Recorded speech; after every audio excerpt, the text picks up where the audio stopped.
Waalaikumsalam.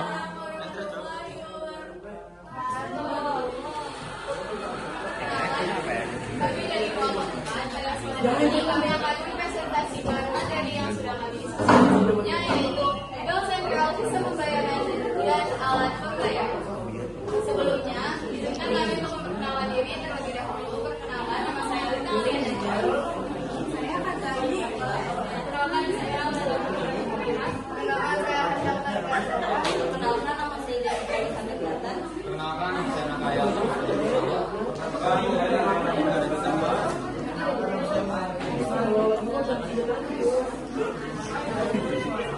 Nah, di sini daftar isinya. Yang pertama ada Bank Sentral, yang kedua tujuan dan pembangunan, yang ketiga sistem pembayaran, yang keempat prinsip dan jenis-jenis sistem pembayaran, lalu yang kelima ada sistem pembayaran, dan yang keenam ada alat pembayaran, serta ada kesimpulan. Langsung aja kita mulai ke yang pertama. Oke, yang pertama ada Bank Sentral. Bank Sentral itu adalah bank pusat pada suatu negara yang tugasnya itu bertanggung jawab pada keuangan nasionalnya. Contoh Bank Sentral di Indonesia itu ada namanya Bank Indonesia atau BI. Menurut Undang-Undang Nomor 23 Tahun 1999, BI merupakan lembaga independen yang bertanggung jawab yang didirikan dengan tujuan untuk menjaga kestabilan nilai rupiah, baik nilai rupiah terhadap nilai tukar barang dan jasa maupun terhadap mata uang asing. Teman-teman, sebelumnya mohon diperhatikan dulu ya, kalau emang nggak mau memperhatikan tolong biar dulu. Oke, yang selanjutnya. Selanjutnya ada tujuan dan tugas dari Bank Sentral. Tujuan utama Bank Sentral itu mencapai dan memelihara kestabilan nilai rupiah. Kestabilan nilai rupiah itu mencakup dua aspek, yaitu kestabilan nilai rupiah terhadap barang dan jasa. Hal ini diukur dengan tingkat inflasi yang rendah dan stabil. Lalu yang kedua ada kestabilan nilai rupiah terhadap mata uang negara lain. Hal ini diukur dengan nilai tukar atau kurs mata uang. Lalu ada tugas dari Bank Sentral. Yang pertama, menetapkan dan melaksanakan kebijakan moneter yang dilakukan untuk mengatur jumlah uang yang beredar di masyarakat agar inflasi dapat terkendali. Yang kedua, mengatur dan menjaga kelancaran sistem pembayaran bertujuan untuk memastikan semua transaksi dari tunai maupun non tunai berjalan aman dan lancar. Sistem pembayaran menurut Undang-Undang Bank Indonesia Nomor 23 Tahun 1999, sistem pembayaran merupakan aturan lembaga dan mekanisme untuk melakukan transfer dana demi memenuhi kewajiban ekonomi. Menurut CPS 2003, sistem pembayaran adalah interaksi antar entitas bangsa berupa instrumen, prosedur, dan sistem internal transfer. Menurut Bulan 1994, sistem pembayaran adalah alat atau sarana yang diterima hukum untuk membayar dan mengirim informasi pembayaran. Nah, selanjutnya ada prinsip dasar dari sistem pembayaran. Yang pertama ada risk reduction atau meminimalkan resiko. Jadi sistem pembayaran itu harus dipastikan aman supaya dapat mengurangi risiko. Yang kedua ada efisiensi. Sistem pembayaran efisien, cepat, mudah, dan merata dapat diwujudkan dengan pelayanan jasa pembayaran nasional termasuk sistem RTGS atau Real Time Gross Settlement dan clearing nasional. Lalu yang ketiga ada consumer protection atau perlindungan konsumen. Bank wajib melindungi konsumen melalui pengawasan agar layanan aman, cepat, efisien, dan andal.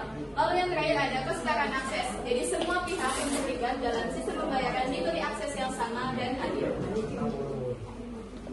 Selanjutnya ada jenis-jenis sistem pembayaran. Yang pertama ada retail payment. Digunakan untuk memproses transaksi ekonomi dalam nilai kecil yang dikhususkan untuk pembayaran tanpa menggunakan uang sepeser pun. Jenis instrumen retail payment yang terkenal yaitu ATM, using payment cards, e-money, dan digital money. Yang kedua ada batch system. Memungkinkan dilakukannya pembacaan data dan instrumen paper based, kemudian memproses seluruh batch dan instrumen paper based secara elektronik. Dan termasuk dalam batch system adalah check, credit remittance, electronic direct debit payments, dan electronic direct payments. Yang terakhir adalah wholesale payment.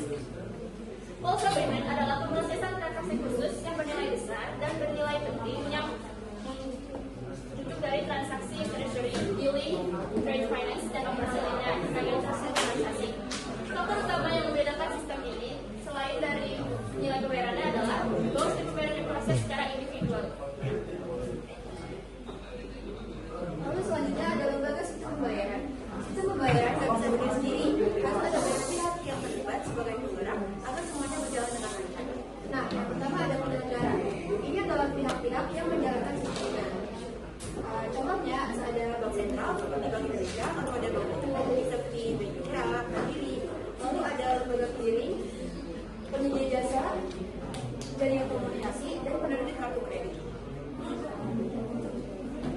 Nah, yang kedua ada penyedia jasa, lembaga penyedia jasa. Ini tugasnya adalah menyediakan layanan untuk memindahkan dana. Tugasnya untuk agar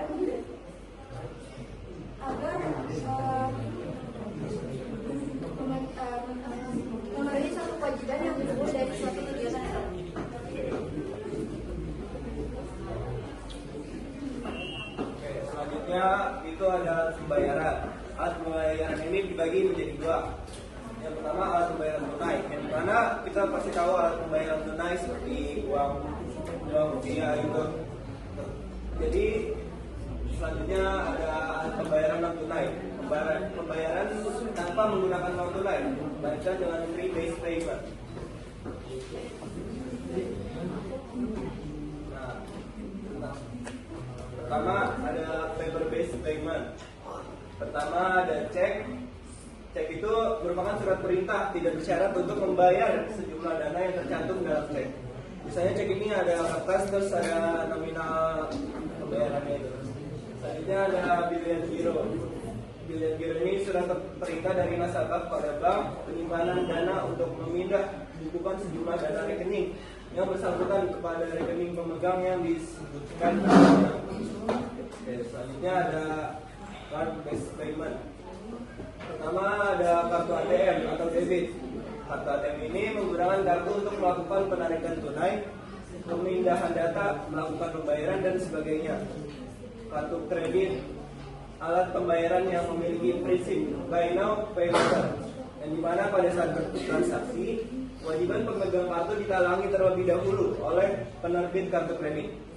Pemegang kartu dapat melunasi pembayaran berdasarkan waktu yang disepakati oleh kedua pihak. Jadi kalau alat pembayaran kartu ATM dan kartu kredit itu bedanya dari sumber dana dari kartu tersebut. Kalau kartu ATM itu dari sumber dana pribadi. Kalau kartu kredit ini ada pihak yang memberikan pinjamannya. Selanjutnya ada uang electronic based payment. Pertama ada uang elektronik. Uang elektronik ini merupakan alat pembayaran dalam bentuk elektronik yang nilai uangnya disimpan dalam media elektronik tertentu seperti GoPay, OVO, ShopeePay, e-money. Selanjutnya ada sistem transfer. Sistem transfer ini pengiriman uang kegiatan pengiriman uang. Baik domestik maupun lintas batas yang dilakukan oleh penyelenggara pengiriman uang untuk uang dari penerima.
Nah, sebelum masuk ke kesimpulan, kita ada satu soal yang akan dibacakan kan. Contoh soal di sini itu gampang ya teman-teman. Tujuan utama bank sentral adalah yang A itu mencari keuntungan sebesar-besarnya, yang B menjaga kestabilan nilai mata uang, yang C memberi pinjaman ke masyarakat, dan yang D menjual produk keuangan. Yang bisa jawab boleh yang kanan. Mana?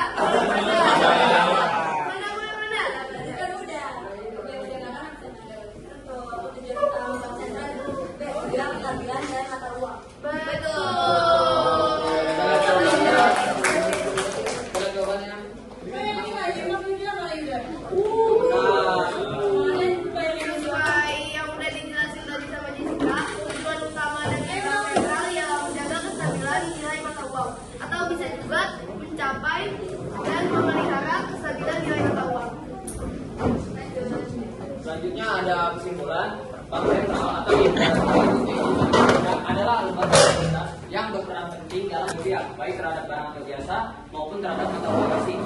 Bank Indonesia menjaga stabilitas rupiah dan mengatur sistem pembayaran agar ekonomi berjalan lancar, aman, efisien, dan adil bagi semua pihak.